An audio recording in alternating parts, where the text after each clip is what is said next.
Tottenham Hotspur, a Premier League ever-present and a historic club in English football. Even though the jokes say that Tottenham have never won a trophy, the history is amazing at Tottenham, winning leagues, cups and European silverware. But alas, that great club that Bill Nicholson once managed is no more. For 24 years and with 16 managers and only one trophy to show for it, it's been an absolute disgrace. A downfall, you could say, of the mighty Tottenham Hotspur. So today on the Sonny Talk Spurs YouTube channel, we're going to take a deep dive into the downfall of Tottenham Hotspur. And if you are new to the Sonny Talk Spurs YouTube channel, then drop us a like, subscribe and hit the notification bell, and let me know in the comments, what do you make of Daniel Levy at this football club? So I was going to say the dust has settled after the home loss against Leicester City, but if anything, it's ramped up again. People on social media, on mainstream media, and everywhere, you know, where the sun hits, is having a go at one man, and one man in particular, and that is Daniel Levy. He has orchestrated the mess that we currently see at Tottenham Hotspur. There's a reason we've gone from 5th in the Premier League table to 15th in the Premier League table in the space of one season. And that's down to Daniel Levy. Wholly down to Daniel Levy. I will actually admit, Ange Postecogolou has not been on good form this season. It's obvious to say that. It is as blatant as, you know, the smirk on my face. I just believe that there's enough evidence in front of us to suggest that a lot of the problems and to where we've gotten now is down to the mastermind, the, you know, self-given mastermind that is Daniel Levy, the chairman of Tottenham. And it actually disgusts me to say his name in regard to this football club. He's been an absolute disgrace. I mentioned it in the intro there. There was a banner in the South Stand. I was at the game, and as I read out, it said 24 years, 16 managers, and one trophy to show for it. I know a lot of people will say, well, Daniel Levy built this club up, you know, from a mid-table team to maybe crash into that big six and try and compete. But it is not good enough. It has not been good enough. He has had so many failures in the past, it has been absolutely abject. And to start things off in this video, there was obviously the news that came out yesterday about Ange Postecoglou's future. And first of all, it was a tweet from Alasdair. You've obviously seen it already, saying that he understands Spurs are sticking with Ange Postecoglou for now amid the absurd injury crisis and are trying to sign at least one player for him in the week ahead. Here's plenty more on that. The chance, banners and an embarrassing time for Tottenham Hotspur. And that was followed up with a tweet by Matt Law from The Telegraph, who said Tottenham believed that changing another manager would leave the club in a difficult position as they attempt to build something lasting. And it's just an absolute farce, because we know that Levy doesn't want to sack Ange for the main reason. He signed him up to a 4-year contract, and that contract has still got another 2 and a bit years to run on it. He doesn't want to pay. It's going to be a massive payout. There was a time when Levy had the likes of Pochettino, Nuno, Mourinho and Conte all still on the payroll in gardening leave. And it was an absolute disgrace because he just absolutely did the wrong thing once again for this football club. And as I mentioned, a lot of people have been up in arms about the current state of Tottenham and mainly calling into talkSPORT. Loads of reaction to this in terms of texts and calls. Stephen Suffolk says, I don't think Daniel Levy will push the button until after the Liverpool second leg in the Cup. I also think it's why there are no signings, as he doesn't want to buy players for a manager he's liable to sack. We heard from Ramon Vega and Jamie O'Hara there. Ramon Vega says Spurs is losing its soul as a football club. 03717 223344 is the number to ring. Give us a call. That's what Jason has done. Jason, morning. Good morning, Jason. Good morning, guys. I hope your Monday's good. Yeah, really good. Going thanks. well, thank you. But how is yours? Mine's very depressing this morning, and let me tell you what I believe is the root of everything wrong with Spurs at the moment, and that is Daniel Levy. And it goes back to the start of their tenure. And when I say their tenure, I mean Levy and ENIC. And I'll quote you from the newspaper article, something along the lines of, we're not in this for football, we're in this because it's a sound financial investment. Where's this supposed game-changing stadium coming from? His quote, we'll provide you with a game-changing stadium. It's game-changing for his profits, his bank balance. F1 karting, concerts, boxing, NFL, not one penny has gone to the team, and yet we are now the third most profitable club in the world. Nothing is happening on the pitch. You look at the managers that he's brought in the last few years. Jose, second greatest manager behind Fergie, but he's a checkbook manager and not given a checkbook. You look at Conte, plays a particular style. He's not given the players to play that style. Poch got us to the Champions League final, then the first club ever in Premier League history not to make any signings. And when Levy does buy, he buys poorly. Werner, Levy signing, shocking. Dombele, Richarlison, Solomons, Solanke, Rodon, Lenglet, Gill, Sissoko. These are Levy signings. They're not manager signings. He never backs a manager. He is awful. He has got to go. He is ripping this club apart. He is milking it for every penny he can. And we're going down, down, down. And we will get relegated if we're not careful. Who is to blame? Is it Ange or is it Levy? Because Tottenham at the moment do not have their troubles to seek. 1 point in 7 Premier League games. Very soon, if it keeps on going like that, we might be talking about the R word. We're not there yet, though. David is a big Tottenham fan, and he's calling in from down under in Australia. David, hi to you. What do you want to say? Whose fault is it? Levy's or Ange's? Good morning, gents. It's Spreadsheet Dave here from Sydney, Australia. So I first rang this August programme March 2023. I said I was very concerned about the direction of the club after Conte was sacked, and that Daniel Levy's got a poor track record of running the football club. So essentially, what we're looking at, who is to blame here? The majority of the blame here is for Daniel Levy. And as Simon said, if you look at the accounts, they do make interesting reading. The last set of accounts, he was awarded a $3 million bonus in a period of time where we had a number of first-team coaches. We didn't qualify for Europe for the first time in 8 years. And Simon talks about how players and agents are rewarded in the game.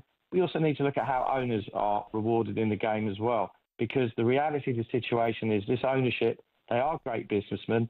They've created and generated a perfect private equity deal that when they dispose of the asset, they're going to make themselves a hell of a lot of money. Now, Simon, you referred to John Henry at the Fenway Group. Now, let's not be under any illusion here. Businessmen and women go in to own clubs to make money. No one's under any illusion around that. But you look at John Henry, you look at the Fenway Group, and I know that you get Liverpool fans on here moaning about them. They had a perfectly aligned structure in that club. Michael Edwards, Slot, and now Slot's come in, and we would give our teeth to get basically the success that they had under the Fenway Group. As for Ange, let's remember context here, guys. He was down to the last choice of being appointed that summer. Slot turned us down, Nagelsmann turned us down, Tuchel was already in place. Now, he is someone who I think at Celtic had the luxury of being the market leader in the context of buying whatever players he wanted. Probably in Japan, in Australia, there's a transfer cap. There's no actual transfers, right? But in Tottenham, he's never going to get that, right? And I think that where he's been culpable is that he should have brought in Spence earlier and put him in the Europa squad. Reguilon may not be the greatest player on earth, but he's a serviceable left back. So I think he could have rotated better. But to Martin's point about the play was poor on the weekend, look at the bench that we had. Starr wasn't meant to play, came off half-time. Basuma couldn't even come on. Richarlison only had a half in him, and he had 2 goalkeepers on the bench.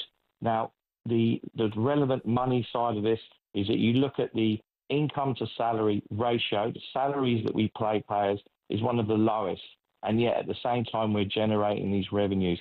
So people cite Bournemouth, and I think they've done a great job, but Bournemouth have played a hell of a lot less games than we have so far this season. And those are the points that I wanted to make to you, gentlemen. Spreadsheet Dave, all the way from Australia. Some good points in there, Simon. But the signs were always there. You know, since that Champions League final, we did not take Tottenham to the next level. Tottenham have been happy enough under Daniel Levy to tread water. You know, we had promise, we had chances to back previous managers and also really take that next step to compete at the highest level. I'm thinking after we played Liverpool in 2017, Levy just rests on his laurels. He doesn't want to take the risk. He doesn't want to be that guy who actually goes, you know what, I'm going to actually invest in this team and give it the push that they need. He cares about one thing, and that's his back pocket. Profit over glory. It's always been the same for Daniel Levy, and it's come to that, come to the fore that, we need action now as Tottenham fans. I saw Sava do a video on it. I've obviously been critical of Ange Postecogolou. I'll get onto him in a little bit. But, the chance, I was at the game, as I say, against Leicester. The chance for Levy. There were more chance for Levy out, and we want Levy out, and the Kulusevski chant, I don't care about Levy, all that, than there were about Ange Postecoglou. Tottenham fans and everyone are waking up to the fact that it's Daniel Levy who is the issue, more than any manager they put in place.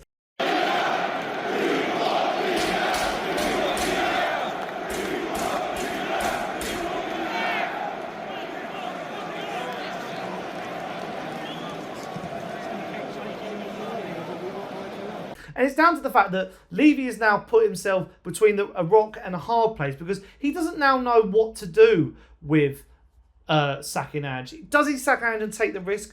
Or does he wait until the summer and get rid of him? Because whatever happens, the season is a mess. We could actually get pulled right into a relegation battle under Levy's tenure, and it would not surprise me. And he should be shocked at that he's overseen it. It's been absolutely abysmal. And let's put it into perspective as well.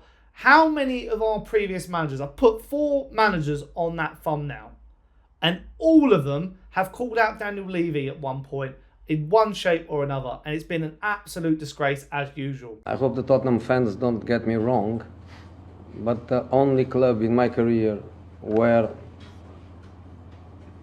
I don't have still a deep feeling is Tottenham. This is the first time in my career to see a situation like this.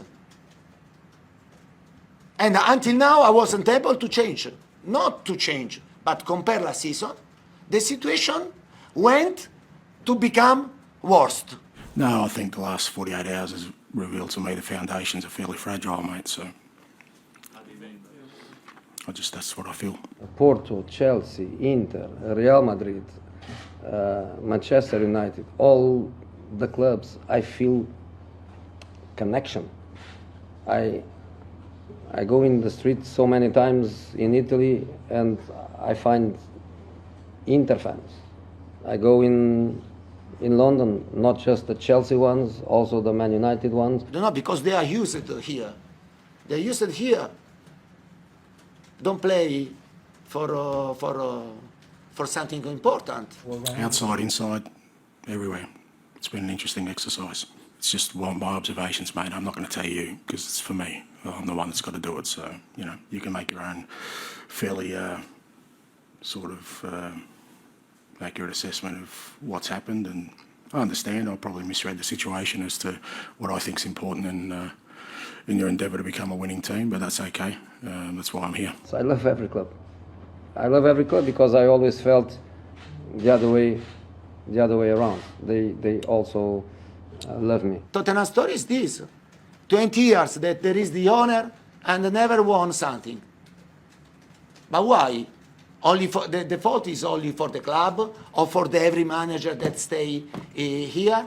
And I have seen the manager that Tottenham had on the bench. I just think that's, like I said, the last 40 hours has revealed a fair bit to me, and that's all right. That just means I've got to go back to the drawing board with some things. We will be connected forever, like I am with all my previous clubs, a part of Mr. Levy Club. Because it's time to change the situation if Tottenham wants to change. If they want to continue in this way, they can change manager, a lot of manager, but the situation cannot change. Yeah, maybe I'm out of step, but I just don't care. I just want to win, and I want to be successful at this football club. That's why I was bought. So what other people, how they want to feel and what their priorities are, of zero interest to me. I know it's important to build a winning team, and that's what I need to concentrate on. And I know you reiterated at the weekend that the second year is a year where you win a trophy. It's amazing, isn't it? Like, I just stated a fact, and it seems like, am I supposed to just lie or just say it never happened? But no, it's confusing to me that people are making a big deal out of something. I'm not sure how I'm supposed to answer something that is true. Like, if I don't win it in the second year this year and I come out next year and say, well, I always win it, well, no, actually it's not true. But I've just said something that's true, and it seems like it's upset a lot of people for some reason. it's certainly something I wanted to try and do. And when I took on this role, is try and unify the club and sort of create an environment here where we're all sort of focused on the one thing. And obviously it hasn't worked out that way. And I want to win every game. It doesn't change for me. I don't care who I'm playing, mate. Let's go out there and play each other. I'm going to want to beat you. I may not, but I'm going to want to. No, I don't know. You look pretty solid to me. A bit more fit. So, but I just want to win, mate. It doesn't change for me. And I think the key to success is, I really would hate to think that I've got players in the dressing room who want to win this game more than any others, or prepare differently, or try harder in this game than any other, because that's not the way forward. But now going back to some of the stats that I've seen, because I've done a lot of, I've been listening the last couple of days about all the different things going on and surrounding the football club, and there was two standout bits of media that I wanted to comment on and give my opinion on, because it's been an absolute disgrace all around. And this is what absolutely baffled me. In the Premier League right now, we sit on 24 points. After 10 games at the beginning of the last season, we were on 26 points. It's an absolute cataclysmic event. Daniel Levy has manipulated Ange Postecogolou. He's made him his puppet, and it's an absolute disgrace. I actually think, I felt sorry for Ange Postecogolou in all of this, because I feel like he wants to take Tottenham to a level. He wants to, be backed and, instill this mentality. But as we all know, the fish rots from the head. There's a trickle-down effect at Spurs, and it just absolutely, it's a poison that infiltrates its way into this whole team and squad and club. And it starts at the top, and that is Daniel Levy. He's the face of the football club. He sits there with an absolute blank expression week in, week out, and has not done anything to do it. Look at the transfer window. We've not been backed. He's not been backed. We brought in one person, and that was a keeper, and that was a must. It needs to be sorted. It needs to change. And I know we sit here now and I think it's not going to change, is it? It's not going to change in its current state and its current system and its current guys. And even if you bring in an Iraola or Marcos, whoever, it's just going to be exactly the same. It's going to just be the same Spurs cycle that we see all the time. So what does have to change? Where we stand now, because at the moment I'm so confused and I don't know what's going to happen next. What will happen next? So there's a couple of outcomes. Obviously, there is the relegation. That could happen. Or is this the biggest wake-up call Daniel Levy needed to go, right, I need to butt my ideas up? Does he then keep Ange and back him next year? Or does he bring someone else in? Because I don't see Daniel Levy leaving this football club. I don't see him putting this team on the market. He's valued this football club at about 3 billion plus, which was more than what Todd Bowley bought Chelsea for. And there'll be suitors for a Premier League club in London with the infrastructure we already have, the training ground, the stadium, the state-of-the-art facilities. But I sort of compare Tottenham to Newcastle under Mike Ashley. Like, frustrating times, not a lot going on, and just wanting to, we're basically a sleeping giant now, because we've maybe been pretended to, we felt we've dined at the top table and we think we deserve to be there. No, what we deserve is we deserve a football club and an owner who cares about us, who wants to see this team go to the next level, because we're not seeing it right now. You look at your Brentfords, your Brightons, your Crystal Palaces, those sort of teams, even your Bournemouths, they have invested well and want to grow their team to the next level. They want to back managers, they want to grow talent and actually be something successful in the footballing world. We don't have a jot of that at the moment, and I am just worried to what this football club is going to become. And let's put it into perspective. It was Bill Nicholson's birthday on the day of the Leicester game. He would be absolutely appalled with what this football club has become. But we need to take action, Spurs fans. You need to do certain things at the stadium. Don't go and spend your money at the stadium. Buy your tickets if you want to do it and protest. But don't give Levy any more incentive, because the more you play into his game, the more he wins. And it's never going to, it won't change. It will not ever change. And he'll be happy enough just raking in the profits. Let's put it into perspective this way. We're 15th in the Premier League, but we're the 9th richest club in Europe. But we see nothing of that. And people will say, well, Ange has been backed. Managers have been backed. They haven't been backed. It's been replacing players like Harry Kane left, you bring in Solanke. But there's more needed. It's not just investment, because he has spent a bit of money, but it's the wrong recruitment. It's the wrong people, whether it be Paul Mitchell or whoever, that awful guy in the Amazon documentary who just didn't even like being a scout. It's been absolutely appalling. And I just don't know where we go from here. I worry. I worry for the state of this football club, because it is an absolute basket case. Us, the Glazers at Man United, David Sullivan at West Ham.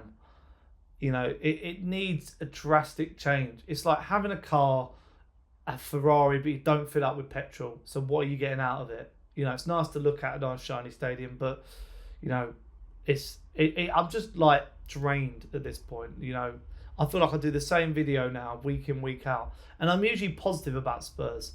I'm positive, but what I see in front of me is just absolutely abysmal. And Ange Postecoglou needs to pull his finger out as well. But that's a story for another day. But let me know in the comments down below, what do you make of Daniel Levy and the downfall? It's been happening for years. It's been happening for an eternity. But yeah, let me know your thoughts, leave your likes, and also subscribe, hit the notification bell, and I'll see you guys soon for another video. Ciao.